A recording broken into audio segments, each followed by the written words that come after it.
When I was in first grade, we had an assignment to make puppets at home. So all day, the next day, I was eager to show my teacher and my classmates the puppets. And the teacher was so annoyed that I kept asking when we were gonna get the puppets out that she sent me out into the classroom.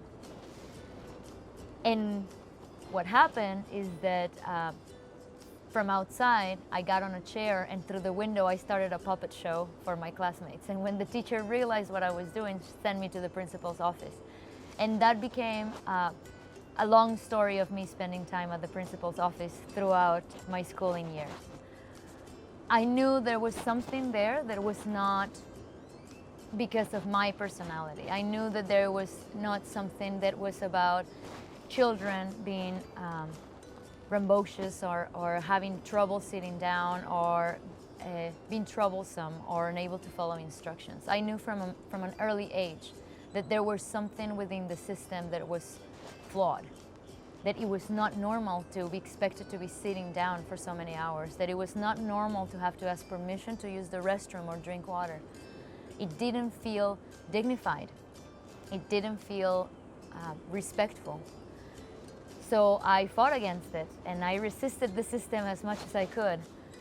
And when I was old enough to understand that there was something that could be done, I knew I wanted to be part of that change. I knew I wanted to be part of the movement that went back to ancient ways of educating children and youth, where they learn from mentors naturally, people in their family, people they admire, people doing things that inspire them.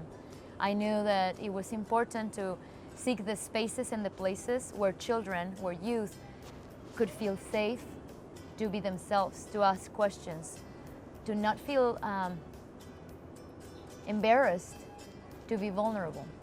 Because in that vulnerability is where more learning happens.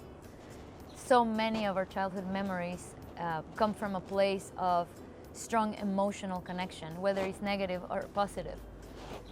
And if we create those environments where children feel loved and accepted, then they will show us more openly who they truly are. And if you give people the chance to show a glimpse of who they really are, you'll find that everyone is gifted and talented in their own way. If we navigate education, understanding that there are challenges and not everyone is good at everything, but there's also strengths, and we can identify passion, and that passion can open windows or doors to our purpose, it changes everything. So, when talking about vulnerability and learning and their connection, to me, it's key. It's so important. And it's what I call the circle of love and learning. When you feel accepted, it's the maximum expression of love, acceptance. And when you feel accepted and there's no risk to being laughed at, to being humiliated, to being made feel bad about what you are expressing and saying, when you feel truly loved, you're open for learning. If you feel vulnerable to receive from the person you are learning from, the mentor that you have chosen, the authority figure in your life, if you have that relationship, it's easier to be receptive to learning. And you learn the most when you are the one teaching, when you are the one sharing, when you are the one expressing your ideas, expressing your feelings, when you are allowed to be. Then is when learning happens. And it's a circle. A lot of people imagine learning as a linear thing. It's a line, and you go kindergarten, elementary school, middle school, high school, and so goes. And some people are overeducated and never stop on that path. There's nothing wrong with that path when there's awareness, when there's consciousness, when it's an active choice that goes deeper. But learning, it's a spiral. And you keep going back to the same lessons, only deeper and deeper every time. And it's the beauty as adults that we have the privilege to accompany youth, to accompany children into a topic that they are exploring for the first time. We're opening the door to it. But for us, in maybe our third or fourth round around that topic, we just understand it maybe deeper or have experience around it. But we have the privilege to share that path, that walk with them on this spiral. But they will revisit it. everything, whether it's patience, love, acceptance, tolerance, anger management, critical thinking. All of those things are deep, important cognitive processes that are so much more important and more complex than the mechanics of reading and writing.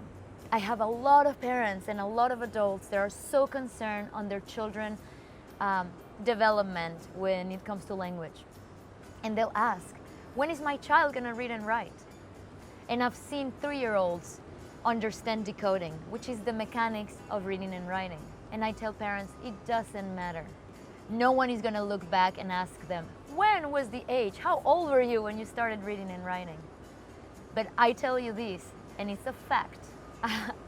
If someone has a positive connotation and relationship with literature, they will read and they will write and they will love it.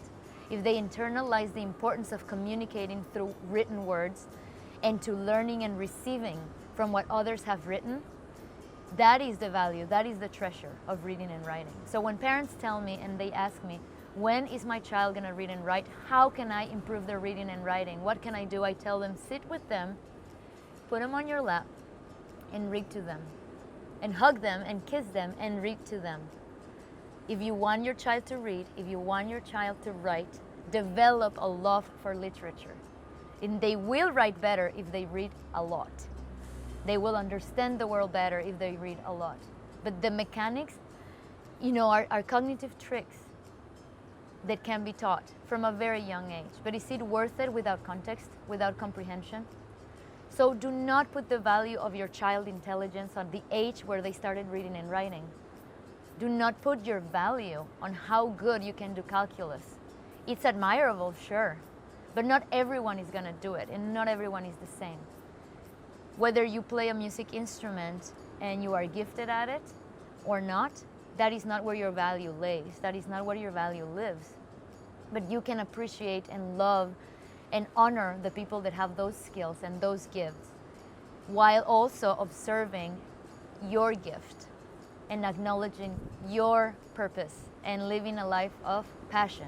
And it starts from a young age with this communication and with these realities. You're not gonna be good at everything, but identifying the areas of challenges and working on them and identifying your gifts and your passion and investing on them, well, that can make a life full of purpose and, every day worth living.